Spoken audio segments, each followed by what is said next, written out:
สบายดีทุกคนสบายดีบ่ได้ลงคลิป YouTube หลายมื้อเลยเนาะย้อนว่าบ่มีคลิปข่าวช่วงนี้นะลูกค้ากับบ่มีแทนที่บุญทัดหลวงเนาะบุญทัดหลวงเวียงจันทร์สิมีลูกกาแบบบ่มีแสดงว่าคนไทยเวียงจันทร์นี่บ่ค่อยมักเข้าห้านเนาะฉันอยู่สวรรค์น่ะบุญธาตุบุญนั่นบุญนี่น่ะเขามาเข้าเฮ็ดผมได้ส่วนหลายคนเวียงจันทร์มักว่าไทยสวรรค์บ่ค่อยมีเงินกับไทยสวรรค์บ้านนอกแต่ไทยสวรรค์ถ้ามีงานเนี่ยก็เข้าหาเสริมสวยเฮ็ดผมแต่ว่าอยู่เวียงจันทร์นี่เงียบบ่มีทันทีสิได้เฮ็ดผมบ่มีผมก็บ่ได้เฮ็ดมาเข้าเรื่องมาทุกคนเนาะสื่อเรื่องมื้อนี้ก็สื่อเรื่องว่าเกิดแต่กับกูสิมาเล่าให้ฟังเนาะมื้อวานนี้หลังจากที่ Wi-Fi หมดกำหนดใช้เนาะแหละบ่ได้จ่ายเงินเนาะเพราะว่ามันให้จ่าย3เดือนขึ้นไปเดือนเดียวมันก็บ่ให้จ่ายเฮาก็เลยบ่อยากจ่ายเงินเป็นก้อนก็เลยมาเปลี่ยนใช้อินเทอร์เน็ตซิมเนาะหรือว่าซิมเน็ตนี่เนาะใช้ในโทรศัพท์ในทางลาวเอิ้นว่าเน็ตซิมเน็ตมือถือนี่เนาะมื้อวานนี่ก็ลิ้นอยู่ดีๆน่ะลิ้นอยู่ดีๆก็เบิ่งYouTube เบิ่ง TikTok เบิ่งอีหยังอยู่ดีๆน่ะเบิ่งแล้วตัวเองก็ฮู้แล้วว่ามันเพราะว่าตั้งแพ็กเกจเทื่อนึงน่ะมันได้อยู่3มื้อแต่ว่าเฮาเบิ่งหลายๆหั่นมันจะบ่ได้3มื้อเลยทุกคนมันจะได้แต่มื้อ1หรือ2มื้อคันเฮาตั้ง5มื้อก็จะได้อยู่3มื้อเท่านั้นถ้าเฮาเบิ่งFacebook เพราะมันมีแพ็กเกจ data ของมันเนาะเฮาก็ว่ามัน data มันใกล้สิเบิดแล้วเฮาก็เติมเงินไว้แต่เช้าแล้วแหละเผื่อว่า data มันหมดเฮาก็เติมแพ็กเกจไปเลยหั่นน่ะก็กดเติมแพ็กเกจปึ๊บเนาะลิ้นไปลิ้นมาเลยคิดว่ามันบ่ได้เนาะอินเทอร์เน็ตบ่ได้แล้วเฮาก็เลยกดเติมแพ็กเกจเนาะกดเติมแพ็กเกจปั๊บมันจะส่งข้อความมาว่าเฮาเข้าแพ็กเกจแล้วเรียบร้อยแล้วทุกคนเบิ่งแพ็กเกจมันส่งมาเนาะนี่เนาะมันจะเป็นแบบนี้เนาะส่งมานี่เวลานี่ก็บ่ถูกตอนค่อยตั้งน่ะเป็นตอนเที่ยงแล้วก็เดือนนี่ก็บ่ถูกเดือนนี้เนี่ยเป็นเดือน11แล้วแต่มันเป็นวันที่30เดือน9เนาะเป็นวันที่30เดือน9นางก็มันแม่นอยู่บ่ตัวนี้แพ็กเกจตัวนี้เด้งเข้ามาหรือแพ็กเกจตัวเก่าวะก็งงเลยเนาะมันคือบ่มีการแจ้งเตือนแพ็กเกจเฮาตั้งไปแล้วมาเคลียร์ลิ้นเฟซลิ้นTikTok ลิ้น YouTube ก็บ่ได้อินเทอร์เน็ตบ่แล่นส่งข้อความก็บ่ได้มื้อวานนี่ผู้ดีก็เป็นซนๆนะคนถามเรื่องเครื่องส่งเครื่องมาเครื่องฮอดแล้วบ่บัดนี้นะเฮาสิตอบว่าฮอดแล้วหรือยังบ่ฮอดก็บ่ได้บัดนี้พวกส่งเครื่องหั่นส่งมาอีกว่าเครื่องจำฮอดแล้วเด้อมาเอาเด้อเจ้าสิมาเอามื้อใดซั่นซี่นะเฮาก็สิตอบเขาแหละเขาก็เฮาบ่ตอบก็ย่านเขาว่าเขาสิบ่รักษาเครื่องบ่หยังเฮาหั่นน่ะย่านเฮาบ่รับเครื่องเพราะมันเก็บปลายทางเนาะย่านเครื่องตีกองตีกลับหั่นนะเฮาว่าสิตอบเขาหั่นน่ะก็ตอบบ่ได้ก็หมุนอยู่ติ้วแล้วโทรเข้าศูนย์โทรศัพท์ทางศูนย์ของเครือข่ายโทรศัพท์ที่เฮาใช้บ่เว้าซะว่าเครือข่ายได้เนาะมันสิเสียเขาจนไหนเขาสิไหมหัวบ่มีเงินให้ได้เนาะแล้วก็โทรเขาแล้วบัดนี้เพิ่นเลยว่าจุดเชื่อมต่อเจ้าหันคือปิดนะจุดเชื่อมต่ออินเทอร์เน็ตซิมกับโทรศัพท์หั่นน่ะมันคือปิดบ่ฮู้คือกันแล้วมันเป็นหยังมันคือปิดเมื่อกี้นี่เขาก็เบิ่งคลิปอยู่ดีๆว่าซั่นนะบ่แม่นจะปิดมันบ่เพิ่นเลยว่านะเพราะว่าเขาเช็คเนาะเอาเบอร์เอาหยังเช็คเข้าศูนย์เลยว่าจะปิดมันบ่จะไปเบิ่งในการตั้งค่าเด้อไปเปิดเด้อในการตั้งค่าเฮาก็เข้าไปในการตั้งค่าเฮาก็บ่ได้ปิดนะบ่ได้ปิดในการตั้งค่านะบ่ได้ปิดเฮาก็มาลองเปิดเครื่องปิดเครื่องเปิดใหม่ปิดเครื่องเปิดใหม่แล้วก็มาลิ้นก็ยังบ่ได้เฮาก็โทรไปอีกฮัลโหลเฮาก็ว่าเนาะอีกผู้นึงเนาะพนักงานมันจะเปลี่ยนกันหับนะบ่เป็นคนเก่าหับนะ call center หั่นนะ call center ของเครือข่ายโทรศัพท์หั่นนะเขาจะเปลี่ยนกันหับเฮาก็เลยว่าฮัลโหลอินเทอร์เน็ตข่อยหันยังใช้บ่ได้เด้ข่อยคือว่าข่อยตั้งแพ็กเกจแล้วแพ็กเกจจะมีอยู่อินเทอร์เน็ตจะก็มีอยู่เป็นหยังมันคือปิดเนาะ อันเจ้าบ่ได้ปิดอันน่ะบ่ว่ะบ่เฮาบ่ได้ปิดสนานลูกค้าลองเฮาสิรีเซ็ตให้ใหม่เด้อลูกค้าลองปิดเครื่องแล้วเปิดใหม่เด้อผู้นี้ละว่าแนวนี้ผู้ที่2นี่เฮาโทรไปเนาะผู้นี้ละว่าแนวนี้เฮาก็ปิดเครื่องเปิดใหม่ปิดเครื่องเปิดใหม่อ้าวก็ยังบ่ได้อีกนะก็ยังบ่ได้อีกโทรเข้าไปอีกบาทที่3โทรเข้าไปหา call center อีกผู้รับสายอยู่ที่เครือข่ายโทรศัพท์เนาะโทรเข้าไปอีกโอ้ยเจ้าหันปิดนะมันเป็นที่โทรศัพท์เจ้าพุ่นว่าซั่นเด้มันเป็นที่โทรศัพท์เจ้าพุ่นเจ้าไปปิดการเชื่อมต่อเจ้าบ่เปิดการเชื่อมต่อเจ้าก็บ่ได้ดอกว่าซั่นนะพนักงานผู้ที่3ค่ะแล้วว่าจังซี่ข่อยเลยว่าข่อยบ่ได้ปิดมันข่อยก็ลิ้นเบิ่งคลิปอยู่ดีๆแล้วอยู่ซื่อๆมันก็ปิดมันก็ใช้บ่ได้ข่อยก็ว่าเนาะข่อยก็เดียวว่าเน็ตมันเบิด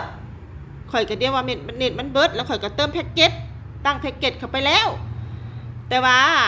มันบ่ได้ข่อยเลยว่าสิเนาะโอ้ยมันเป็นที่โทรศัพท์เจ้าลองไปเข้าไปตั้งค่าตัวนี้ใหม่เนาะแล้วก็บอกว่าตั้งค่าอีหยังก็ FI อีหยัง NPN อีสังอะไรเพิ่นละบอกจังซี่มันตั้งอยู่หม่องใดแล้วบัดนี้ไผสิไปเฮ็ดเป็นเนาะข่อยก็หาอยู่อันนี้ใส่ NPN NPS อีสังหั่นน่ะข่อยเลยว่าข่อยบ่ได้กดอีหยังมันแล้วมันคือสิปิดโอ้ยเน็ตเจ้าหลุดเพิ่นว่าซั่นนะเน็ตเจ้าหลุด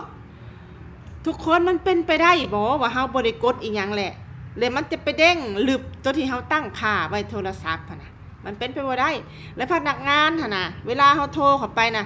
ทุกเครือข่ายเลยอยู่ในลาวน่ะบ่เคยโทษเครือข่ายตัวเองบ่เคยโทษการผิดพลาด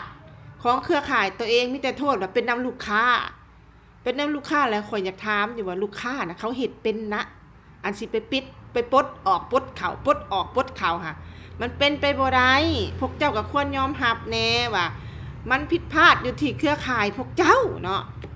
บัดนี้ตัวเองก็เลยว่าโอ๊ยบ่ได้แหละผัดมีเวียกที่จะต้องตอบนะ Wi-Fi เฮาก็บ่ได้เติมแหละเบอร์อีกเบอร์นึงมันก็เป็นเบอร์อินเทอร์เน็ตที่ว่าบ่สามารถโทรเข้าโทรออกได้หั่นน่ะอีกหน่วยนึงน่ะเฮาก็ควรมีสำรองเลยทุกคนเพราะว่ามันคัดของดุอยู่ที่ลาวนะควรมี2เครื่อง2เบอร์ว่าแท้คันว่าเป็นตัวลิ้นอินเทอร์เน็ตแบบนี้นะ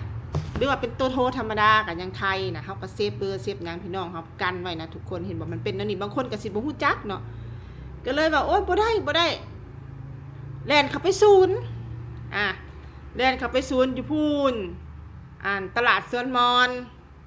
แถวจิเนโมพุ่นน่ะข่อยผัดคนต่างแขวงมาอยู่เวียงจันทน์หลงทางหั่นก็บ่ให้ว่าเบิ่ง GPS ก็บ่ได้เนาะเคยจื้ออยู่ว่าลัดไปทางสวนมอนเนาะตลาดสวนมอนลัดออกไปทางจิเนโมอยู่แถวนั้นศูนย์เครือข่ายโทรศัพท์นะ-2จึงได้ฮอดศูนย์โทรศัพท์ก็ใช้เวลาเสียเวลาไปชั่วโมงนึงเนาะไปฮอดแล้วว่าไปฮอดพนักงานเลยก็เลยให้พนักงานเบิ่งให้ข่อยโทรเข้าศูนย์อินเทอร์เน็ตเขาบ่ได้แล้วข่อยโทรเข้าศูนย์และพนักงานอยู่ศูนย์น่ะว่าข่อยหันไปปิดการตั้งค่าเสื่อมต่อแล้วให้ข่อยหันตั้งค่าไหมโอ้ใส่มาเฮาสิเบิ่งให้ทางพนักงานอยู่ศูนย์ก็ใครแต่มาเพิ่นก็บริการดีเนาะเฮาก็เอาโทรศัพท์ให้เพิ่นลูกค้าจะบ่ได้ลิ้นอีหยังมันบ่นะข่อยบ่ได้ลิ้นอีหยังมันข่อยนั่งเบิ่งคลิปอยู่ดีๆแล้วอยู่ซื่อๆน่ะอินเทอร์เน็ตมันก็ใช้บ่ได้เนาะอินเทอร์เน็ตมันก็ใช้บ่ได้แหละเลยบัดนี้หั่นข่อยก็เลยเติมแพ็คเกจเข้าไปลูกค้ามันคือบ่เห็นมีเงินมีหยังเลยในนี่น่ะข่อยเติมเลยเด้แพ็คเกจเมื่อกี้นี่ค่ะมันคือบ่เห็นมีหยังเลยอยู่ในนั้นมันหั่นน่ะคันแม่นเฮาบ่เข้าศูนย์น่ะเสียเงินไปละล่ะได้เงิน 10,000 น่ะบัดนี้แหละข่อยก็มีหลักฐานอยู่เด้การเติมเงินข่อยน่ะเพราะว่าข่อยเติมใน BCE1 ข่อยเติมเข้าไปมื้อเช้านี้ข่อยฮู้แล้วว่ามันสิเบิดแพ็คเกจอาจจะหมดมื้อนี้หรือมื้ออื่นข่อยก็เริ่มเติมเงินเข้าไปเผื่อมันหมดแล้วข่อยจะเติมเลยเราก็เลยว่าใช้เบิ่งข่อยสิเบิ่งให้แล้วก็เช็คให้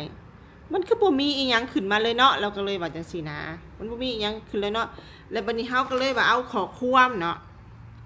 เอาข้อความที่ทางศูนย์ส่งมาให้ตอนเฮาตั้งแพ็คเกจหั่นน่ะเด้ข่อยตั้งแพ็คเกจอะลีนี่ก็เลยว่าเอาข้อความให้พนักงานเบิ่งเนาะข่อยตั้งแพ็คเกจอะลีนี่เด้นี่แต่ว่ามันขึ้นมาเป็นแนวนี้เป็นภาษาอังกฤษแนวนี้แล้วมันเป็นแบบนี้เราเลยว่า พนักงานเลยว่าเอ้ามันคือเป็นแบบนี้ฉะนั้นมันเป็นอยู่ที่ระบบและซาวว่าซั่นเด้เห็นบ่เข้าไปศูนย์จึงว่าเป็นที่ระบบบัดเฮาโทรไปหา call center พนักงานรับสายมีแต่โทษว่าเป็นที่ลูกค้าบ่ได้ว่าเป็นที่ระบบทุกเครือข่ายเลยในลาวนี่ส่วนหลายจะโทษลูกค้าก่อนเป็นที่โทรศัพท์ลูกค้าเป็นที่จุดลูกค้าอยู่แต่บ่เคยว่าเป็นที่เครือข่ายตัวเองหั่นนะก็อยากให้ปรับให้เปลี่ยนซะให้เช็คดีๆซะหั่นนะให้ฟังแน่เวลาลูกค้าอธิบายให้ฟังแน่เนาะบ่แม่นสิเถียงว่าบ่แม่นดอกลูกค้าคิดตัวมันบ่แม่นไผสิไปคิดตัวเจ้าเขาก็อยากได้ใช้เน็ตเนาะแล้วจากนั้นพนักงานเพิ่นก็ได้แคปเอาตัวนี้เนาะแคปเอาตัวนี้เลยส่งไปให้ศูนย์เลยส่งไปให้ศูนย์แล้วก็เพิ่นก็เลยว่าเอาเบอร์ติดต่อไว้เป็นเบอร์อื่นเด้อเฮาสิติดต่อหาคันว่าแนวใดได้บ่ได้หั่นน่ะตัวเองก็เลยว่าเฮาก็มีเวียกเนาะเฮาก็เลยว่าสนานข่อยหัดสิกลับไปห้านก่อนเด้อเพราะว่าเฮาก็อยู่ห้านผู้เดียวแบบนี้แหละบ่มีลูกน้องนะเพราะบ่มีแขกเลยบ่มีลูกน้องแล้วเฮาก็เลยว่าข่อยสิกลับไปห้านก่อนแล้วว่าแนวใดแล้วโทรหาเด้อบัดนี้กลับมาห้านประมาณ20หรือ30นาทีนี่แหละได้คืนเฮาก็เลยถามไปว่าตัวเงินที่เฮาที่ตัดไปแล้วเฮาตั้งไปแล้วสิได้คืนอยู่บ่สิได้คืนอยู่เฮาเข้าเบิ่งแล้วเขาก็เช็คระบบอีหยังเข้าเบิ่งแล้วมันมีอะไรเงินที่เจ้าเติมมื้อเช้านี้เข้าไปเนาะและตัวที่เจ้าเติมแพ็คเกจเข้าไปให้มันขึ้นมาแล้วเฮาเห็นอยู่สิได้คืนอยู่หั่นน่ะก็เลยว่าสิกระจบไปเรื่องนึงเนาะทุกคนเนาะเรื่องที่เครือข่ายโทรศัพท์แล้วก็ใช้ได้แล้วก็ใช้แห้งกว่าเก่าแต่ก่อนที่ยังบ่ทันได้ไปหาศูนย์เนาะเอาซิมตัวนี้ไปหาศูนย์น่ะอินเทอร์เน็ตก็ซ่าเน็ตซิมน่ะก็ซ่าหลังจากที่ไปให้ระบบอีซะมันเรียบร้อยเลยก็คือว่าใครมาหลายเติบเนาะเน็ตก็ไวขึ้นกว่าเก่าเน็ตก็ไวขึ้นกว่าเก่าฉะนั้นเวลาโทรศัพท์เวลาเน็ตลูกค้าเน็ตทุกคนมีปัญหานะอยู่ที่ลาวนี่นะให้ไปศูนย์คันไปได้นะไปศูนย์โลดอย่าไปโทรบ่ได้เรื่องทุกคนได้เสียเวลาแล้วก็เอาไปเอามาแล้วก็มาว่าเป็นย้อนโทรศัพท์เฮานะแล้วบัดนี้บางคนก็เข้าใจว่าเป็นย้อนโทรศัพท์ตัวเองดึกโทรศัพท์ตัวเองใส่ฝาดึกโทรศัพท์ตัวเองลงพื้นบางคนนะมีแต่เท่าที่ว่าพนักงานเป็นที่โทรศัพท์บ่ได้ว่าเป็นที่เครือข่ายบางคนก็เสื้อได้นะข่อยเลยว่าคนบ่ได้เฮ็ดหยังกับโทรศัพท์มันสิมาเป็นกับโทรศัพท์ข่อยแนวใดแม่นบ่เฮานั่งเบิ่งคลิปอยู่ดีๆแล้วอยู่ซื่อๆแหละเป็นขึ้นมานะข่อยบ่เชื่อว่ามันเป็นย้อนโทรศัพท์ก็ใครแต่ว่าข่อยแล่นไปศูนย์สั่นข่อยบ่แล่นไปศูนย์เท่ามื้อนี้ก็ยังใช้บ่ได้เน็ตข่อยนะและอันที่2ว่านี่ทุกคนเกิดแต่กับกูอันที่2ผู้ใดที่เฮ็ดสร้างรายได้อยู่คลิปเรียวเปิดสร้างรายได้อยู่คลิปเรียวหั่นนะผู้ใดไปเว้าว่าแชร์อันนั้นอันนี้และแชร์ได้อย่าไปแชร์เด้อทุกคนถ้าผู้ใดเปิดสร้างรายได้สิเป็นคือข่อยก็บ่ฮู้ว่ามันสิผิดสิแม่นเนาะและการเปิดสร้างรายได้ของข่อยน่ะมันก็ยังบ่ทันได้อนุมัติยังบ่ได้อนุมัติแต่ว่าก่อนข่อยสิเฮ็ดเปิดสร้างรายได้ให้มันส่งจดหมายเชิญมาให้ข่อยนะข่อยบ่ได้เป็นคนห้องขอมันส่งมาให้ข่อยเนาะเพราะว่าช่วงนะข่อยมักลงคลิปนะและปัจจุบันนี่คือผู้ใดที่ว่าจะสร้างรายได้ทางเรียวนะหรือทาง Facebook นะห้ามแชร์เด็ดขาดเห็นข่าวเห็นอีหยังที่ว่าอยากจะบอกต่อนี่ก็บ่ต้องแชร์เห็นเขาเจ้าลงเป็นคลิปท่องเที่ยวไปนี่นะเฮาก็อยากแชร์นะก็แชร์บ่ได้ผิดได้เพราะว่าระบบ AI ของ Facebook มันคิดว่าเฮาน่ะเอาคลิปของคนอื่นมาสร้างรายได้แล้วมันตัดสิทธิ์รูปที่เฮาแชร์หรือรูปที่เฮาลงที่บ่แม่นของเฮานะและอันนี้น่ะข่อยได้แชร์เนาะข่อยได้แชร์นี่เนาะอ่านหมดทุกคนนี่คันบ่เชื่อบางคนบ่เชื่อข่อยได้แชร์เพจนึงที่ว่าขายเครื่องสำอางในราคาลดพิเศษแล้วข่อยแชร์ไว้เผื่อว่ามีโอกาสจะได้ติดต่อเป็นตัวแทนจำหน่ายหรือว่าจะเป็นสาขาหรือว่าจะเอามาขายที่ห้างข่อยก็เลยแชร์ไว้เนาะทุกคนและสิ่งที่ Facebook เฮ็ดกับข่อยนี่เพจข่อยจะถูกแบนเนาะและจะถูกลบเพจออกมันบอกมันหมายหัวเข้าไว้บ่กากบาททุกคนและมันกำลังนับถอยหลังข่อยอยู่ที่97มื้อ 97มื้อหาเด้เพิ่นว่าสินค้าที่ข่อยแซ่น่ะเป็นสินค้าปลอมเนาะเป็นสินค้าปลอมแต่ว่าสินค้าตัวนี้มันแม่นผลิตอยู่ที่เวียงจันทน์เนาะเป็นของคนเวียงจันทน์และผลิตอยู่เวียงจันทน์และเฮาหั่นในนามคนลาวเฮาก็อยากสนับสนุนคนลาวด้วยกันเองโดยการที่ว่าจะไปหับมาขายจะไปติดต่อเป็นตัวแทนหั่นนะนี่เด้นี่เนาะบ่อัดเพจเพิ่นไว้ซะเนาะนี่เด้ทุกคนนี่นี่นี่นี่นี่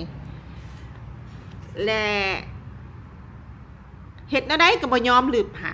ยื่นอุทธรณ์ก็บ่ยอมลืบให้และให้ข่อยน่ะไปหาลืบเองจักมันอยู่หม่องใดข่อยหาเบิ่งก็บ่เห็น Facebook ก็บ่ยอมลืบเองเนาะเด้แบนเขาว่าอยู่แบบนี้นี่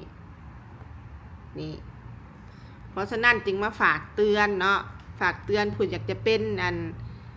ครีเอเตอร์พวกอยากหาเงินแน่คลิปลงคลิปเรียวหันอย่าแชร์แต่แชร์คลิปของตัวเองหรือวิดีโอของตัวเองค่ะแชร์ไปในกลุ่มหันกลุ่มนี้แชร์ไปในเพจนั้นเพจนี้นั่นได้แต่ถ้ามีการลงบ่ว่าจะเป็นข่าวสารสมมุติว่าข่าวมื้อนี้พายุเข้าเด้อกระแชร์บ่ได้ต่อไปนี่แผ่นดินสิไหวเด้อกระแสบ่ได้เนาะแล้วก็จับคนหายคนนี้คนนั้นได้เด้อหรือว่ามีการปุ้นจี้อยู่หม่องนั้นหม่องนี้โอ้ยธรรมชาติอยู่นี่น่ะไปเที่ยวอีหยังก็ย่านะเขาโปรโมทสินค้าขายสินค้าอีหยังกับเขาบอกให้แชร์หั่นแชร์ลงกลุ่มแชร์ลงแชร์ลงเพจหยังแชร์บ่ได้อย่ามาเถียงข่อยว่าแชร์ได้แชร์บ่ได้นี่เพราะว่านี่ข่อยโดนแล้วเจ้าก็บ่ฮู้มันสิผิดกฎข่อยก็ยังบ่ฮู้มันสิผิดกฎข่อยก็แชร์ไปก็คิดว่ามันสิบ่ผิดกฎมันก็ยังผิดอย่าสิไปแชร์เพราะฉะนั้นขนาดแชร์ขายเครื่องสำอางซื่อๆมันก็ยังว่าผิดกฎว่าเครื่องสำอางปลอมข่อยก็บ่ฮู้ว่าผู้ใดแจ้งว่าเครื่องสำอางปลอมเนาะเด้ข่อยได้ส่งไปแล้วนี่ส่งยื่นอุทธรณ์มันนี่มันก็บ่ยอมมันว่าลึบมันบ่ได้เนื้อหาตัวนี้บ่ได้มันว่าแนวใดก็บ่ได้มันมาข่อยผิดให้แห้งมันว่า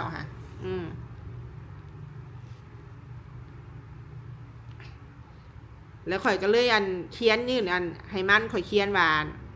ในความช่วยเหลือเนาะข่อยก็แคปตัวนี้แหละให้มันข่อยละว่าฉันไม่ใช่เจ้าของเพจ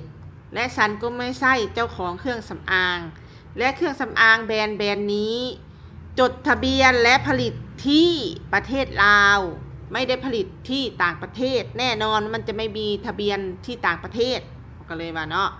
เราก็แค่ผู้แชร์เราไม่ใช่ผู้ผลิตและเราไม่ใช่ผู้ขายคุณควรจะพิจารณาใหม่ถ้าหากว่า Facebook คิดว่าตัวนี้มันไม่ถูกต้อง Facebook ก็ควรจะลบไปไม่ใช่จะมาลบ Facebook หรือช่องของฉันข่อยก็ส่งไปจังซี่แล้วบ่ฮู้ว่ามันสิตอบมาจังไดเนาะบ่ฮู้ว่ามันสิตอบมาจังไดกะรอลุ้นกันเพราะว่าเดี๋ยวนี้มันนับถอยหลังยังอีก97มื้อมันจะลบ Facebook ของข่อยทิ่มมันบอกนะแบบเพจปิวที่เขาว่าแล้วพวกที่เพจปิวก็สงสัยน่ะจะเป็นแบบนี้แต่ว่าเขาเข้ากวดบ่เป็นเขาก็เลยบ่ฮู้ว่าเขาเฮ็ดผิดกฎหยังเขาก็ถามกันอยู่ว่าข่อยเฮ็ดผิดหยังข่อยเฮ็ดผิดกฎหยังอยู่ซื่อๆ Facebook ข่อยคือปิวนะมีหลายคนได้ปิวนะพวกที่ขายเครื่องพวกที่ขายเครื่องพวกที่เฮ็ดเพจนะปิวหลายคนอยู่ก็เลยคลิปนี้ก็เป็นคลิปที่ว่าฝากเตือนเนาะฝากเตือนทุกคนไว้เนาะทั้งเรื่องเครือข่ายทั้งเรื่องเฮ็ดคลิปเฮ็ดหยังเนาะแล้วก็ YouTube นี่ก็คือกัน YouTube ก็ต้องลงคลิปดูบ่ลงคลิปดูกะเพิ่นก็บ่ดัน2มากับเพิ่นก็หยุดการสร้างรายได้อีก Facebook YouTube ก็คือกันเนาะ YouTube ก็คือกันแหละอันนี้ข่อยก็บ่ได้ลงหลายมื้อเลยก็สิลงคลิปนี่แหละเนาะเพราะว่าไปอาศัย Wi-Fi อยู่ที่บ้านแล้วก็ตอนแรงๆเด้อตอนค่ำๆกลับไปบ้านจังซี่ไปหาเยี่ยมบ้านเพื่อนๆเนาะไปหาเยี่ยมบ้านเพื่อนๆเพราะว่าการใช้อินเทอร์เน็ตซิมน่ะมันมีแพ็กเกจ data ของมันเฮาใช้หลายก็หมดไวเฮาใช้น้อยมันจะนานหมดเฮาจะเติมทุกมื้อละ 10,000 ก็ว่าเดือนนึงก็ 300,000 เนาะบ่ไหวเด้จักหน่อยก็5มื้อเติมบ่หรือ3มื้อเติม4มื้อเติมก็ใครอยู่หั่นน่ะ แต่ว่า Wi-Fi นี่เดือนหน้าเนาะเดือนหน้าสิจ่ายเพราะว่าเดือนนี้จะเก็บตังค์ไว้ไปเที่ยวเขาดาวน์บ๊ายบาย